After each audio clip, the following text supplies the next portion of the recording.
morning, everybody. This is Robin Ayub from the Localization Fireside Chat, and welcome to another episode of our podcast. Today, I'm honored to be joined by a freelance journalist and content marketer in Toronto, David Silverberg. Thank you for joining me, and welcome to the conversation. Much appreciated. Thanks for having me, Robin. It's really exciting to be part of your fantastic podcast. Excellent. And we always talk on the podcast, on the channel here, about the language aspect of the content. And for those who deal with content, and they normally deal with it in a unilingual format, meaning I'm writing a piece of content, whatever that content is. At some point, a pre-publishing, somebody wakes up and says, "Oh, we need to translate it. We need to put it into other languages." So the language industry comes to play and support and help this content transform to another language. But we really rarely talk about the content at the inception level. And that's why I'm so interested in talking to you, David, today and having this conversation one-on-one and fellow Torontonian. I am located in the GTA area. I'm in Mississauga. You're in Toronto. So there you go. We could have done that at a Starbucks. We have a great media landscape here in Toronto. It's evolving, it's changing. But yeah, there's a lot to talk about with journalism, even within Toronto. So absolutely. And the first question that everybody gets on this podcast is, tell me your story. I'm sure you have a fascinating story being a journalist. I'd love to hear it. Yeah, so I'm a graduate of Toronto Metropolitan University, formerly Ryerson in Toronto. I've always been a writer, both creatively and with nonfiction. I was part of my high school newspaper, as well as a poet and a short story writer in my youth. And soon after graduating from journalism school, I got involved with a news network called Digital Journal that began as a magazine that was aiming to be like the Wired for Canada, technology, covering both software, hardware, and media trends and technology trends. We transitioned to a online news-only outlet that leveraged the power of citizen journalism, because at the time of the early 2000s, citizen journalists were rapidly becoming more prominent and respected. They didn't have to have journalism school training. So we worked with citizen journalists around the world to post their own stories on our news network that had a proprietary kind of upload system and money pot sharing system. And that involved around journalists from 120 different countries. So being an editor of a small team of producers of news content that manage a large team of citizen journalists was heady, was overwhelming, but intoxicating. I really loved working in the digital era. I think long before a lot of major news companies brought their own kind of ecosystems online. I was always a freelancer, though. Throughout that, my manager at Digital Journal really gave me a lot of flexibility to write for different outlets such as Vice, Toronto Star, Globe and Mail, Canadian Business, a little bit for blogto.com, a local blog here in Toronto. And so I've always had that freelance bug in me. So around 2016, I decided to go full-time freelance, wanted to kind of test the waters and also give myself more flexibility and time to write my creative projects, which became solo theater projects. But as a journalist, I've been writing for the Washington Post, BBC News, Fast Company, MIT Technology Review, Popular Mechanics, again for Toronto Star and Globe and Mail quite extensively as well. And my beats really run the gamut, but I've found that my beats are generally technology, and within that, AI, robotics, business management is something that I've written quite a lot about, business leaderships and leaders of various companies, whether that's 23andMe or Headspace, or I've interviewed folks like Richard Branson before.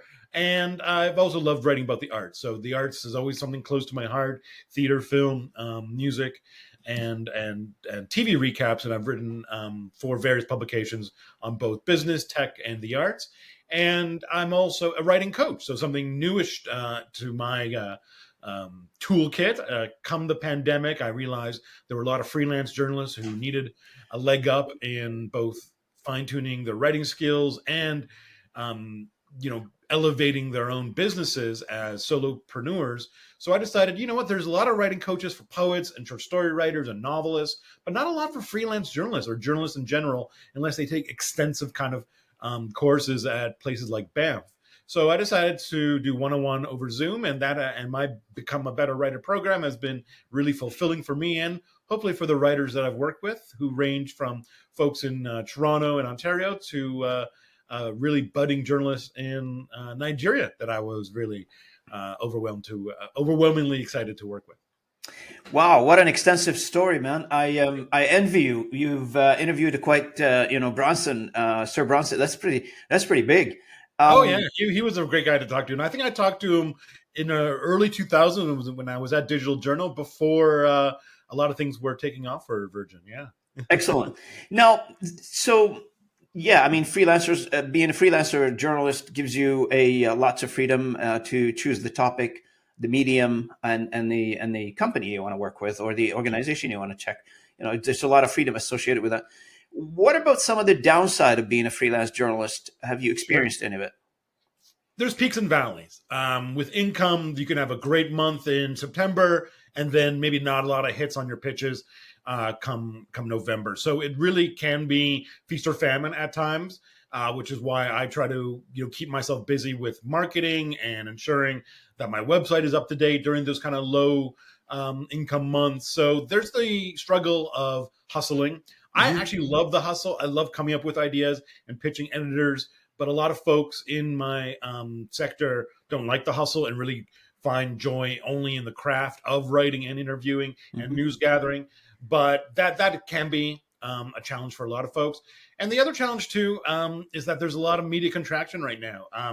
Many outlets are shutting down, unfortunately. I've faced that myself when I was working for a client for around 8 months or so, lucrative client, but they decided just to abandon ship and shut down the whole publication due to lack of funds funneling towards their advertising side of the business. And what that creates, though, is more competition for myself because less media Right. outlets around equals more freelance journalists looking for income, unless they go to the dark side of PR and marketing. But that means I have to make sure that my ideas are really Mm. strong, that I have a compelling pitch to editors, and that I'm pitching the right kind of outlet as well for my ideas. So those are the two main kind of drawbacks that So I identify. you bring a very topic of the hour. I guess we're seeing a lot of layoffs in media companies now, and um, it can't be because the need is not there. I'm assuming the consumer of content, the consumption of content, is still on the same rate, maybe increasing, Yeah. but the those who are producing it, they seem, if they work for a regular company, if they work for an established institution, they seem to finding themselves without a job. Does that Yeah. that sounds counterproductive, to be honest with you? If you've got a consumer who's consuming content, you're producing the content on this side, and then you're terminating your relationship with the production of the content with the journalist. To be honest with you, Well, the really age old issue has been that the print dollars aren't translating into the digital dimes in the way that publishers want, meaning that there was a real great boom of advertising revenue that came with classifieds, came with print ads back, in the obviously 80s and 90s when print didn't have to worry about mm-hmm. revenue and revenue mainly came from advertising as opposed to subscriptions. But when everything kind of ported online and Google and Facebook kind of gobbled up all that kind of classified money and advertising money as well, Craigslist as well was a factor for a lot of publishers in the early 2000s, late 90s. Then those digital dimes didn't translate into enough revenue to keep the boat afloat. And sure, there are paywalls and success stories like New York Times, and we've seen a few success stories in Canada as well with Toronto Star, but it just hasn't been a widespread phenomenon where the paywall and subscriber revenue has been enough money to make up for the loss of advertising. And, in the 2022, 2023, we saw a lot of layoffs in the tech sector, whether that was folks from like Google or Amazon being laid off. And that trickles down into revenue that could have been ported into news outlets, meaning Google might be advertising less, Amazon might be advertising less due to their own kind of contraction. So that trickle down effect will make an impact for a lot of news outlets. And also, we've seen consolidation too. So, as more mergers and acquisition happen within the media business, there's bound to be layoffs. It's not going to be the same kind of headcounts we're going to see when those M&As didn't happen. Yeah. So, it's just a sad state of affairs for media. But I am encouraged by seeing a lot more news outlets that are solely existing online thriving, whether that's the local in Canada, or we're seeing the Intercept in well, the Intercept had some unfortunate news in the US, but they were really thriving a few years ago and making a lot of headway. And so when, online only outlets like Engadget and Gizmodo start to attract freelance interest and also reader interest, that gives me hope that there can be an outlet for freelance journalism in the future. Yeah, one of the David, one of the things that I should, I can't escape from asking is that because you're a writer, because you're a content creator, Mhm. have you ever dealt with your content being translated to another language? And if so, how was that experience? Yeah, it usually is translated kind of after the fact without my kind of involvement at all. So let's say I write for like BBC and Torstar and those kind of major media conglomerates. They have partnerships with various other local news outlets that automatically will translate usually their articles into Spanish or into French or into German. And so I'm usually like not part of or privy to those discussions or to those processes, and that's fine by me.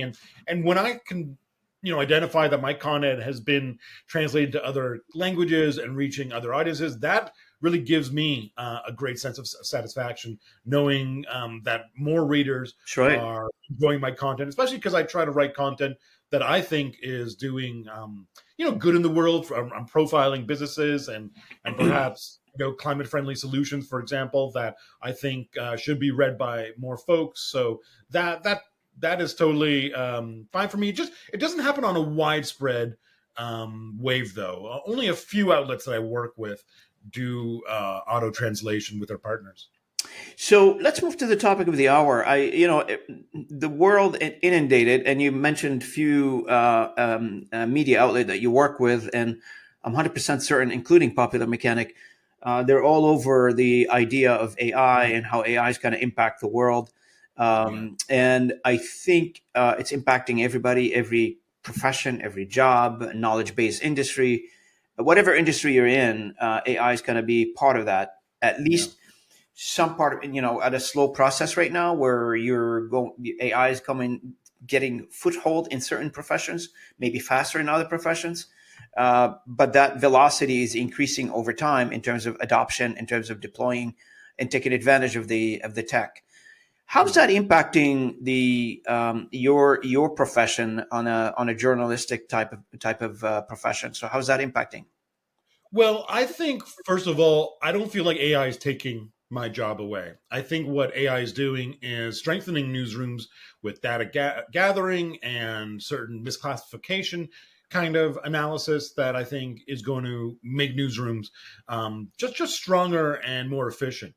Where I think it can be an issue is that if I wanted to become a full time reporter at a, let's say I kind of got sick of the freelance journalism life, I wanted some more steady income, and I wanted to start to apply for full time positions as someone who's been, only a freelance journalist for 6, 7 years, I think I would have a bit more anxiety level, a higher anxiety level, because at that very early stage, entry level kind of position, I'm hearing a lot more news outlets, especially daily news outlets, are turning towards AI for tasks that were, undertaken by entry level journalists or first year journalists in newsrooms. And those kind of tasks are now being written by certain AI system, not on a 100% level by every newsroom, but certain newsrooms are. So one example being reporting on a on a company's financial performance. You don't really need someone with deep background in finance to write about the revenue growth and expenses and what happens with their movement of their stocks. But an AI system well versed in finance and financial intelligence could do that really effectively and spit out something in 300 word range that would do the job of what we see in a lot of business sections of daily newspapers. Now, I think I'm not too worried because I like to write interview driven articles where I have maybe 3 or 4 interviews. Let's say for an article for BBC, one important interview that I have to do in person for an article for Toronto Star or Globe and Mail, And I don't think an AI system can really replace that level of person to person interaction, bringing color and detail from being somewhere into like the lead or end section of an article, and bring nuance of human behavior that comes with interviewing. So that's why I'm not too worried about my position. But it does give me sense that if I do want to become a freelance, sorry, if I do want to become a full time journalist, that might be ratcheting up my worry levels. Yeah. Is there any capacity for AI in your work right now? Do you use it for anything, David? Or Yeah, so I don't use ChatGPT and a system like that, but I use a system called Rev. So Rev transcribes the interviews that I do using AI. There's the option to use a human-based transcriber for probably around 6 times as much money, but I like to use the AI transcription, and it's been a huge time saver for me. Transcribing is one of the least fun things for journalists to do. yeah, You do these hour and a half interviews, and then you have to listen to it again and write so fast that your wrist cramp, or you have to go back over and over to statements that are that you might have missed, and it can take quite a long time, upwards maybe of 3-4 hours for a 90-minute interview. And so with an AI system that can do that in a finger snap, cost me around, I don't know, $20 or so yeah, US to do a 90-minute interview. That just saves me a lot of time. It's one of those tasks that I'm really glad AI is able to do. And I'm thankful for companies like Rev, and there are many others that do AI transcription to just ease my life a bit. absolutely. Um, yeah, so that's probably the main tool I use. Is that what that's mainly what you use it for? Because as you mentioned earlier, because you have that human touch, you still have to talk to somebody, you still have to go see Yes. somebody and interview them. And you're right. I mean, AI cannot really, read human thoughts yet, but I hear somebody's working on something like that. I Uh, heard about that too. Yeah. so we don't know what the future holds. But at this point, I see AI, and that's what I'm, from everybody I talk to, I see AI and human and a hybrid world where you have AI is supporting you like a droid almost, uh, Yes, beside you, exactly. supporting you, coaching you, and gathering information. Nowadays, I'm assuming like in the newsroom, a lot of there'll be a lot of social media monitoring. There's a lot of data crunching from what's available on the internet.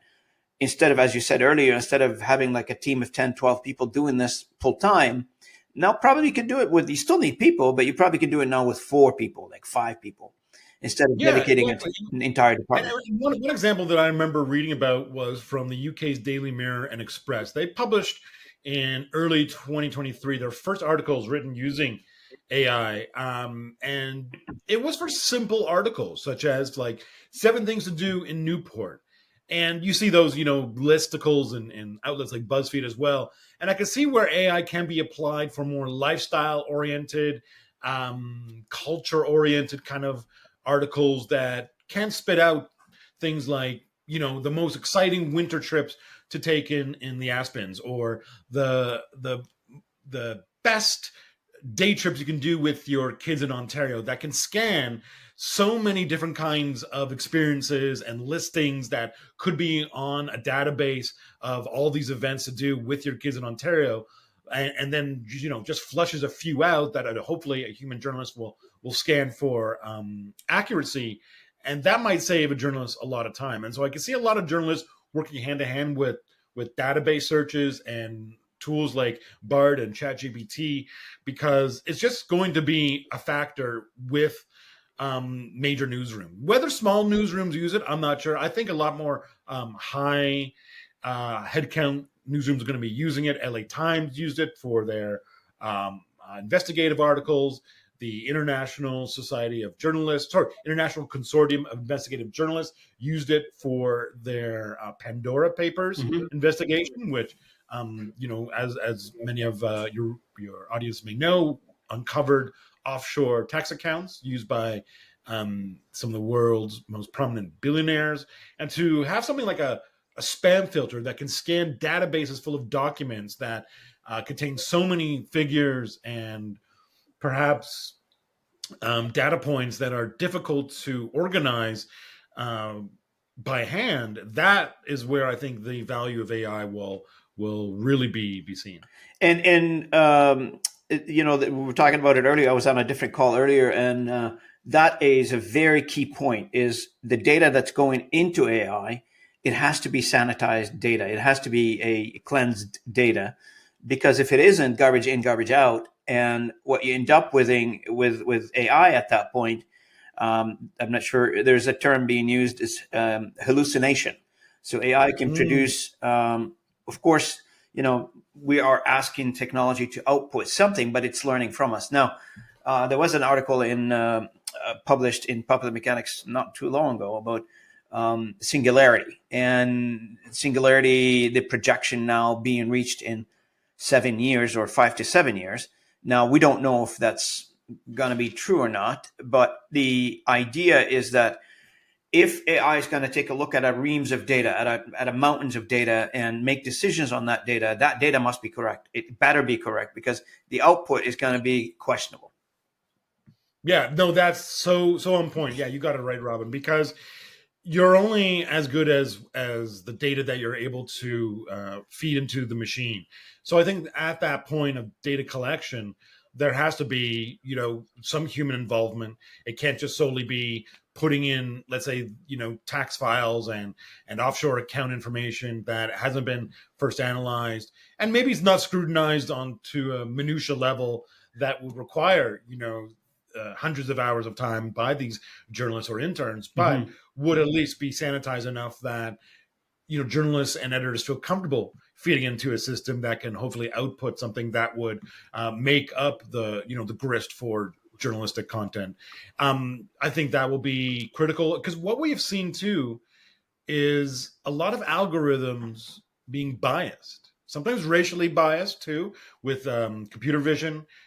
There's been many reports of some facial recognition systems not being able to identify black faces because so many inputs from the creators of these systems were only feeding it into the system white male faces, because they themselves might be white male, who are overwhelmingly the folks creating these systems. So that is a major factor to algorithmic bias. Mm-hmm. I don't think it's going to go away anytime soon.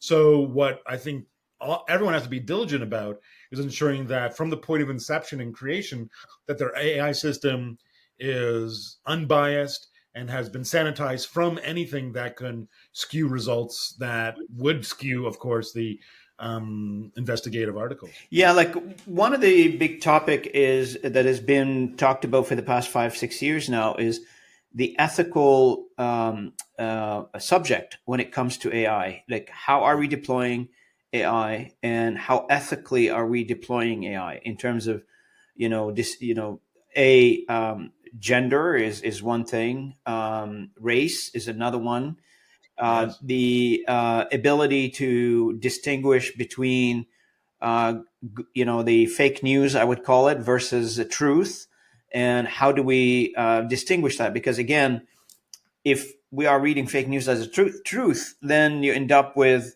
again, mistakes being made in the output process. So have you had any conversations around ethical deployment of AI, and For what's sure. the So I readout wrote there? an article. Yeah, so I wrote an article for BBC News in February 2023 on how AI could swamp social media with misinformation. And I spoke to a lot of fantastic and intelligent folks who really wrote important papers that I think went under the radar by a lot of mainstream media, on the importance of ensuring that the bad actors out there don't misuse AI systems to proliferate misinformation, disinformation, and propaganda. Because with AI systems now, it's even easier to feed a system with something like the Pope endorses Donald Trump, which was fake news a few years ago, and have it look like a real article with real logos and a legit sounding journalist name, but with the content being complete drivel.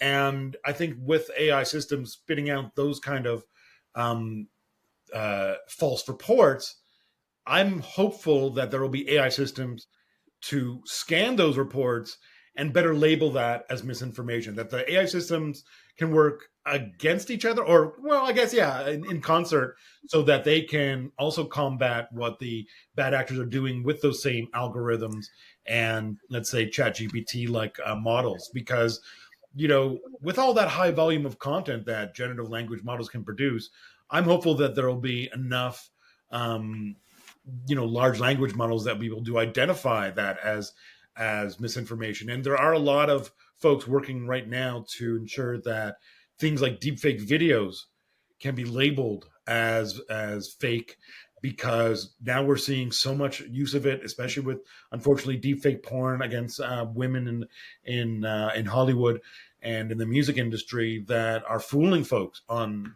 platforms like X. But if there can be a watermark, and that's what folks are working right now, is a watermark or QR like code that can be imprinted on these images automatically by systems that identify these as deep fakes, then I think that can work towards us helping our audiences understand what's real and what's not. And that's going to be an uphill battle. Sometimes the bad actors are one step ahead of those who try to bring safety to the internet, and we've seen with things like ransomware as well. So, I wish them luck. So the question becomes, you bring up a very good point.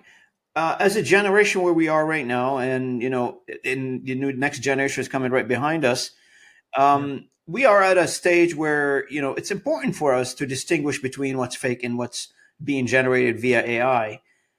Are we going through a phase in terms of where we are right now as a humanity, where we need that? We need to make sure that we identify that and we keep it in check. This is done by a human. This is not done by a human. And the next generation after us say, I don't care. I mean, things are better now, and I don't care if it's fake or not fake. Everything becomes fake or something. I don't know. I don't think it's a phase, Robin. I think it's something that will consistently be top of mind for not just the journalism industry, but I think for media literacy in general. So what I'm hoping for is that the education system in not just Canada, not just US, but around the world have better protocols in place and curriculum in place that can teach, I would say, in the high school level to begin with, the difference between real content and fake content. Because media literacy is not just about understanding, racial bias in an article, or when the difference between an opinion article and a hard news article. But I think in this day of digital literacy, and more people getting their news online, on TikTok, on X, on Instagram, then opening up the New York Times or the Toronto Star, I think at the high school level, they have to be taught that this isn't a phase. Misinformation is going to be, threading throughout every kind of stream of content that you take in, and you can't maybe trust what you're seeing on the gram or on your X feed, because X moderators can only work so fast. So if there are more, I think, specialized courses in place that are part of the curriculum, that isn't just something that is an elective, but it is part of either the English or media courses that are important for students to take at the high school level, and not just the university level, because I don't think everyone moves from high school to extracurricular, to college and university. Some go into trades and never again revisit media literacy as a course. Then I think that's going to be a key thing for teachers to teach. So it's being used in the education sector as well, though, David. Oh yeah, that's true. I have a lot of teacher friends who are dealing with that right now. Now, I have an interesting kind of perspective on that. I don't think it should be outlawed. I don't think ChatGPT should be completely banned from the use for high school students.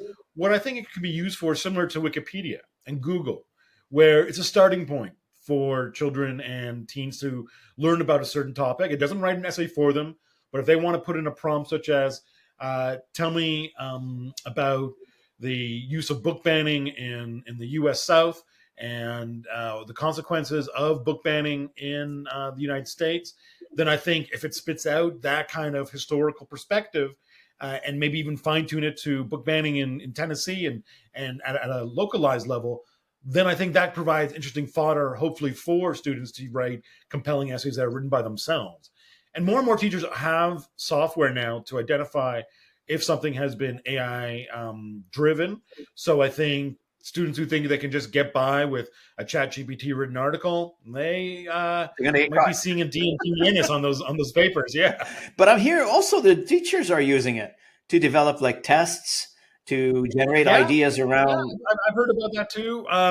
I think that's totally fine for I think, idea generation as well. And also for coming up with ideas that could make the classroom a bit more lively and engaged. So I think it's even something as simple as a prompt as, give me an idea to um, teach poetry to grade 5 students who have never been exposed to a poem before. And if there's something, a nugget in there that the AI system spits out that can then allow the teacher to leapfrog off of that to create their own, let's Yeah. say, classroom exercise on teaching poetry, I think that's great.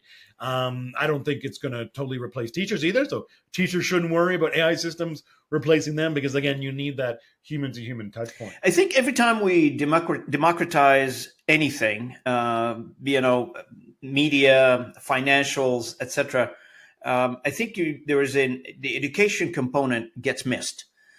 So when I remember when the government, started working on instituting RRSP as a registered retirement saving plans for Canadians. So basically, put the I don't want to switch topics here, but put the decision making process on your retirement in your own hands versus an institution. A lot of people were Yeah. asking questions like, "Are we going to educate these guys?" Now, in the same token, we're given there's a lot of possibilities out there, especially on the journalism point of view. Everybody now with a phone and a camera and can be a newsmaker, and post things out. I mean, I'm doing this podcast literally using my camera and my computer. That's it. And talking to people about things. Now, am I a journalist? Absolutely not. And I'm not a journalist. I love talking about content and how content's created in the localization world, and in any topic really. I love having conversation with people. People love to listen to that. I don't proclaim to be a journalist at all. But the point is that the education that is required for people to understand what's right and what's not right, what's real, what's not real, it's very important. And I think people are leapfrogging a little bit, David, in terms of the benefit of this technology. Like we're assuming the benefit now, but we haven't realized the benefit yet. People like saying, Yeah. I'm gonna improve my product. I'm just using that as an example. I'm gonna improve the productivity of my employees by 80% or 50%, whatever the number is. But meanwhile, people haven't learned it yet. In my last podcast, we talked about deploying AI in the workspace. And we talked about people, training, and process and technology. All these needs to be in concert. And if you just throw AI, to the crowd, well, people are going to grab it in a different ways and not systematic way of using it. Mm. Yeah, you have a really good point there. And I would say that was clear to us as a society with social media. I think social media was kind of thrust upon us in the early 2000s, Facebook, Twitter, Instagram, and Snapchat. And we all kind of posted without, and especially youth, posted without education on the implications of being anonymous and posting content that could harm other people, whether that's videos of certain incidents taking place that exposes people and their identity and where they live. And I think there has to be a lot of education and training on how to use social media responsibly, how to use AI responsibly. And I think a key thing that we haven't mentioned yet is transparency. I think when newsrooms and other organizations are transparent about how they use AI in their organization, both to their employees and to their client list and audience, I think that brings a lot of assurances to folks that perhaps don't see that in other organizations that aren't transparent. When CNET, a popular tech Yeah, I news know, site, Tina. started using AI to write their articles, there wasn't a lot of transparency at first, but they got caught and they had to backtrack quite a lot on their use of AI, so much so that they claim that they're not using it all anymore, because a lot of journalists found that there were errors in their articles, found accuracy to be an issue, fairness to be an issue. And a lot of audiences were kind of scratching their head, being like, there's something different about this CNET article compared to what I remember reading in the last Yeah. month. So that transparency is going to be a factor. I don't think any organization wants to be caught with their pants down with AI usage becoming a real bugaboo for them and, turning audiences against them. So I think it's fine when organizations, leverage AI systems in a responsible way, and responsible AI has become more than a hashtag, but a real important trend for folks to clamor onto. But as long as they are identifying when AI is being used within article generation, idea generation, editorial processes, or even with onboarding employees and HR, then I think people will feel a bit more at ease. So, what do you think of the future of employing journalists in the future? And do you think should we start go back a little bit and start looking at the academia side first? Should we encourage people to go into journalism? Like, if you have a friend who's asking for advice, would you Yeah. encourage? And he's saying, "Hey, I'm thinking about going to journalism. What do you think?" And should we go back to the academia now and adapt it at the academia level, not after they've postgraduate?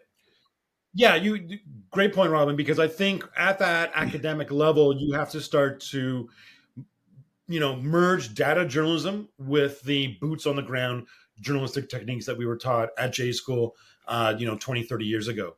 Data journalism and database journalism is fast becoming an important skill set for journalists to harness because with AI systems being introduced into newsrooms large and small, they have to know how to manage this kind of data that used to be some kind of data that we would see from Google or all the data coming from libraries and microfiches, if that word rings some bells to some older folks. And now with AI systems being so commonplace in a lot of newsrooms, I think that skill set of data journalism gathering techniques and using LLMs in a very respectful and responsible way has to begin first year journalism school, second year as well. And once those internships start to take place, those internships would hopefully give those young journalists a chance to experiment with AI systems. Because I remember reading a Google survey that found that 75% of US news outlets are using AI systems in some way. And with 3/4 of news outlets using them in some way, journalists have to be prepared to experiment, to see what works for them and their own capabilities. And perhaps if you're a sports journalist, it might be different than if you're, covering politics or if you're covering finance. And that's fine. Not every journalist is going to use AI in the same way, but I think it has to begin at the academic level. And I think the future of journalism is murky. I'd say that. It's hard for me to say hopeful. It's hard for me to spin it as completely positive right now because of the layoffs I'm seeing. Yesterday, actually, funny side note, Yeah. Vice.com announced that they're no longer going to publish content on Vice.com and lay off a lot of folks as they become a studio house content kind of outlet. And someone found out that memo from the CEO was written by Oh my AI. goodness. And they found that to be so disrespectful to the hundreds of journalists who are going to be losing their jobs that this is just another example of AI driving journalists out of a newsroom that I was part of because I was a freelance contributor to Vice for many years for their motherboard section and found them to do really important investigative work, no matter what someone may think of their Vice founders who, have very eccentric personalities. But that's just an example of, how we can use AI poorly and disrespectfully. But I hopefully, people entering journalism now play with it a bit and understand how it can improve their jobs and free them up to do the creative work that they need to That's do. right. And you hit the nail on the head in terms of a creative work because there is a role for human, and the role here is to shape the technologies that we have at hand.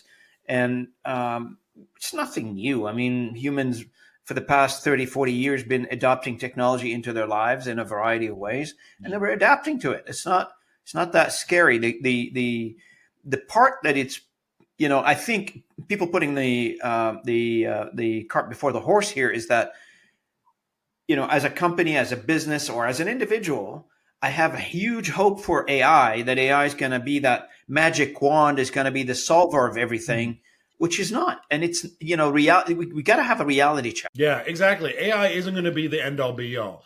And I think, newsrooms realize that because they have to still invest in human technologists and human, database surveyors and, of course, writers to take all that data and bring it to a concise, informative, and engaging article. Because sure, ChatGPT is doing some wondrous things. So is Bard. So are the other, competitors of ChatGPT with the, written content. Some people are amazed at the kind of creative content that can come out of ChatGPT.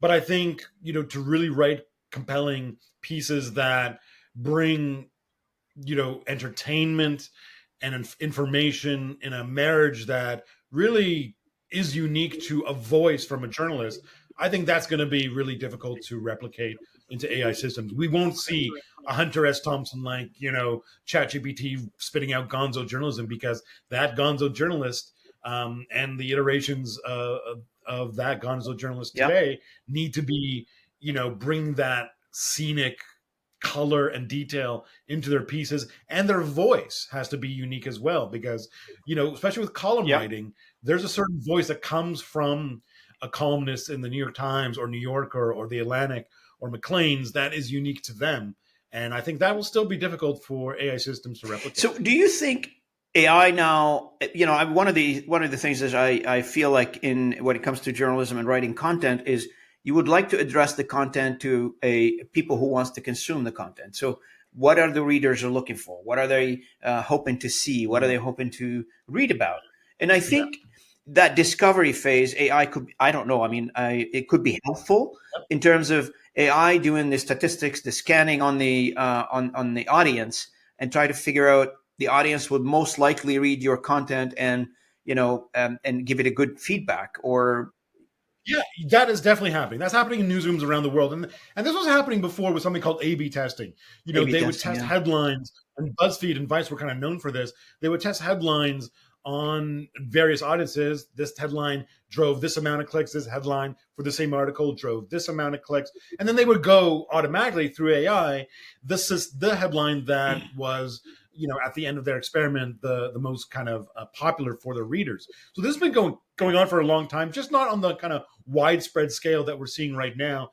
And I think with so many outlets being sometimes online only or driving a lot of content to their online portals, we're going to see a lot more editorial decisions made based on how people are engaging with articles, not just on what they click on, but how long they stay on that site. Because sure, we can read a headline and then click away on Twitter or even on a front page of a news site. But are we scrolling? Are we scanning? Are we going to the bottom of the piece to read the entire piece? And with AI systems and legacy and systems being able to do this as well, they're able to understand, okay, this is what drives not just clicks, but full read throughs. And that helps us time on site, helps boost our advertising revenue as hopefully more people click on content and engage with perhaps online ads through video I think content. it's just the old age fight for eyeballs on content for as long as you can.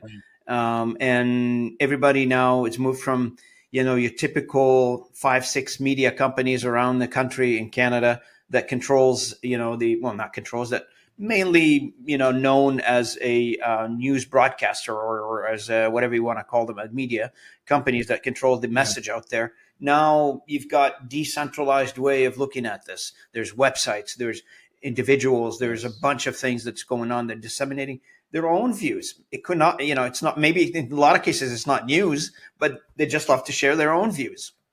And AI is Yeah, influencing a and, lot of and that. that's exciting to be part of. Yeah, and that's exciting to be part of. What I really love to see is more online outlets, gathering content from journalists that have been laid off, that perhaps also have been marginalized from the journalism community before, whether they are from marginalized communities or identify as trans and non-binary, who want to tell their stories that the mainstream media perhaps have kind of shut them out from telling. So when there are more kind of niche outlets as well that specialize in, let's say, telling trans or queer stories, or specialize in telling stories from indigenous communities and perhaps from Black communities as well in Canada or the US, that gives me hope that those kind of news outlets will thrive despite the rise of AI, perhaps driving content decisions. That I think there'll still be that human element of like, oh, we need to report on this corner of the community because it hasn't really been given the exposure that it So one of deserves. the topics that I noticed on your profile, David, that you enjoy talking about or writing about, which is very important to everybody, is decarbonization and climate change. We haven't Oh, talked right. on this one yet, and so give me your thoughts on the topic because it's an important topic to you. It's an important topic to everybody. And is there Sure. an AI role in there? Yeah, so I've been writing about decarbonization, climate change, and climate friendly solutions for the past 10, 12 years or so, and for varying news outlets. And what I've kind of found is that AI and machine learning is definitely playing a role in climate solutions, because what that's able to do is, again, ingest so much data about our pollution levels or about certain contaminants in the water or in the air, and better spit out potential solutions that can again be prompted by humans and engineers and give a range of solutions. Now, whether it can predict that X or Y will exactly happen, that is still, in the process. People are still figuring that out, because it's still early days of AI making a huge impact in climate friendly solutions. But with something like what I've written about recently for Foresight DK out of Europe, which is turning food waste into renewable energy, AI systems can play a role with Enbridge or BC Hydro or other systems that take in so much data, and also can take in data from consumers. So not just on the mechanical engineering side or on the non-human side, but they can find out through AI systems, how humans are engaging with food waste and energy systems, if this is something that is of interest to consumers, despite the increased cost of, let's say, food waste turning into RNG. So, doing some kind of data surveying, you know, project where they can ingest a lot of data from various consumers, upwards of maybe 50,000 or so, on whether this landfill site turning into energy was of interest to them, is of interest to them down the road to be part of a renewable energy system. I think that could be helpful to folks as well. So there's a lot of different pillars that AI can Absolutely. be used for here. Sorry, we're on toward the end of our conversation. I really enjoy our conversation, to be honest with you, David, and I'm very sorry we didn't do really this like face to face. We're in the same city. It's a shame we didn't. Oh yeah, we could have met at the local Starbucks. And I do have like the equipment. We can do this over the phone with microphone on the shirt. next time I'd be up for it. Maybe next time. I'd love to bring you back to the conversation if you're up to it. And yeah. And thanks for yeah, having me no on, problem. Ron. I really Just want to leave you with I want to ask you one last question, if you don't mind. Sure. Any last comments or thoughts before we finish our conversation? Yeah, let me think about something. I think what I'm hopeful about is that there is a lot more scrutiny now on AI systems in newsrooms, that they're not just implementing it willy-nilly. And I think I'm seeing papers from the Columbia Journalism Review, Neiman Lab, from the International Association of Journalists, and a lot of journalism organizations are taking AI seriously. They're writing deep ebooks and white papers on it. So I'm hopeful that newsrooms read these papers, understand the implications of AI machine learning, and are implementing it with that responsible AI groupthink in mind. Because I think now more than ever, journalists are tech savvy. They have used systems on social media and news gathering tools more than they ever have before. More than when I was in J school, and the library was our main source of data gathering. So because of that increased tech literacy, I think editors, publishers, and writers understand the implications of poorly set up AI systems, of the algorithmic bias that we brought up earlier that can skew results towards one race or another as well.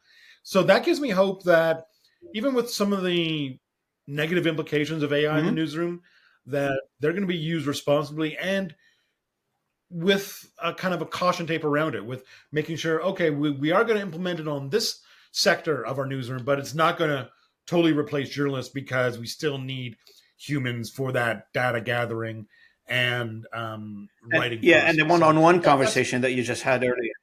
And one-on-one conversations, exactly. And something like even reporting on something as simple as a basketball game. Sure, AI system can spit out who scored what points, but it won't bring the color and the energy of a a game within 1 point, or a fight breaks out in a basketball game that only a human can kind of break down. And I think that's really going to be hopeful for a lot of folks who are worried about the demise of Absolutely. journalism. No, on this note, I thank you very much, David, for joining me today. I really appreciate it. And to our audience, thank you for listening in. This is a very interesting conversation. Thank you, Robert. Yeah, this is I loved having David with us today. It was a very interesting conversation to speak about it from a journalism perspective, from the content creation perspective, and how is that going to evolve? How is that going to be impacted in the future? David, I hope you come back to this channel. I'm sure the audience would love to hear from you, and I hope next time. I hope the next time we do it face to face. And lastly, I just want to let people know if they want to get a hold of me, they can reach me at davidsilverberg.ca. BERG is my absolutely. And David is also on LinkedIn. Hit him up on LinkedIn if you are interested in learning more about what David does and how can perhaps his services be of use to you. Please reach out to David on LinkedIn. He's connected to me as well. For those who are connected to me, you can look up David as one of my connections on LinkedIn. And for our audience, I really appreciate you listening in. If you're not subscribed to this channel, we really appreciate it if you could do us a favor, you could do me a favor and subscribe to the channel. Your support is very appreciated. And until next time, this is Robin Ayub and David Silverberg signing off. Thank you. Bye, everybody. Bye.